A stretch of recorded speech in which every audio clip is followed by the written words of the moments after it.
By the time she finishes this journey, she will have trekked 230 miles.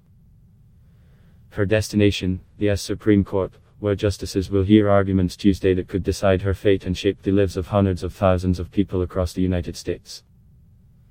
Fern Endez, 31, is one of the plaintiffs suing the government over the Trump administration's decision to end Deferred Action for Childhood Arrivals, or DACA.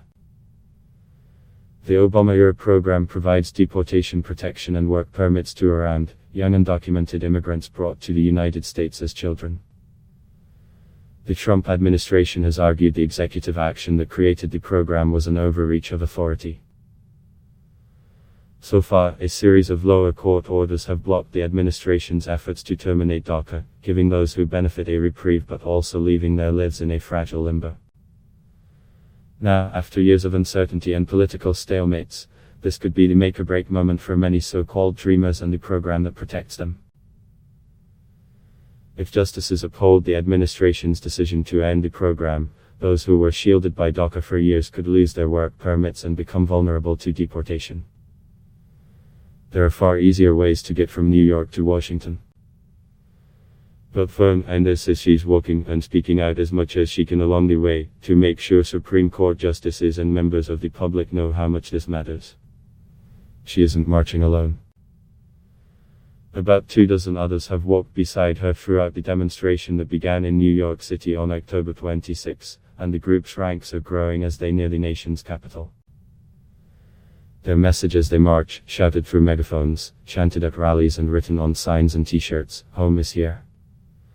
Our lives are at stake, says Fern Endez, a lead organizer for the Make the Road New York advocacy group who was brought to the United States from Ecuador when she was a teenager. I hope they can see that.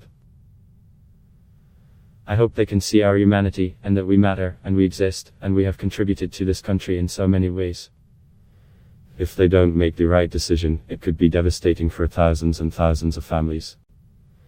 She's marching with her kids in mind. Organizers say the group has been covering 15-20 miles a day, often walking along rural highways. Marchers have passed through small towns and big cities along their route, documenting many steps of their journey on social media. Along the way, Fern Endez conducts video interviews with fellow participants, asking how they're feeling, why they're marching and what they've learned. She says she's learning her own lessons, too, about sticking together and taking action. As she looks at the blisters forming on her feet after days on the road, Fern Endez says one thought crosses her mind. The physical pain will have no comparison to the pain that I will feel if somebody takes me away from my children, she says. My biggest worry since the Trump administration took over was the fear of being separated from my kids. She's been calling her 12-year-old daughter and 7-year-old son on FaceTime throughout the march. They've been home in New York, and it's hard to be apart from them.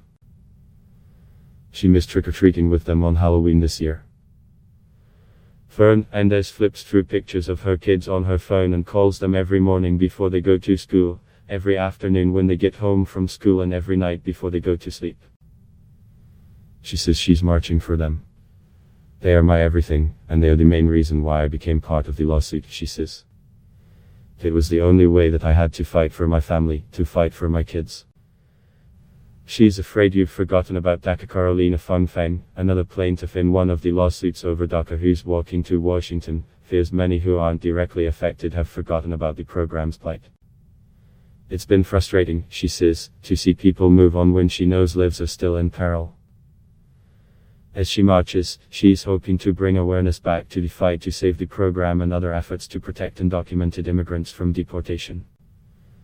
For some people, it's not on their minds anymore because the program never terminated. We want to change that and tell them, I know, you need to remember this and come out and support us again. It is a reality. Fung Feng, who was 12 years old when she came to the United States from Costa Rica, never forgets, and one she thinks of with each step she takes on her way to Washington. How at first she was scared to apply for DACA, worried about what the government would do with the data it was collecting. How the day she got her social security card, she felt like she was finally being recognized as part of the United States. How DACA gave her a chance to build a career as an educator. How losing it would upend the life she's built and hurt the family she loves. How she's fighting for others who don't have anything shielding them from deportation and are afraid to speak out. I wanted to stand up for myself and my community, she says, because we have a lot to lose. They've trudged through downpours and faced heckless. Aside from the physical strain of a 16-day hike, another factor has complicated matters for the marchers: stormy fall weather. By the second day of the march, torrential downpours left them soaked. But Feng, Anders and Fong Feng say they've been amazed by the generosity people in communities they've passed through have shown to a group of strangers walking in the rain. One woman rushed out of her house with a poncho when she saw the group, and apologized she didn't have more to give. Another offered to do everyone's laundry on a day when rains had drenched them. Donors have offered them warm meals. Churches have given them places to sleep at night. Supporters have seen their signs and cheered or honked car horns in support. Some responses to the marchers haven't been positive, however. Fong Feng says some passers-by have shouted things like, "I voted for Trump." That was a powerful moment, Fong Feng says. Children on the bus, she says, were watching. The group responded by chanting louder, linking arms and continuing forward with their march.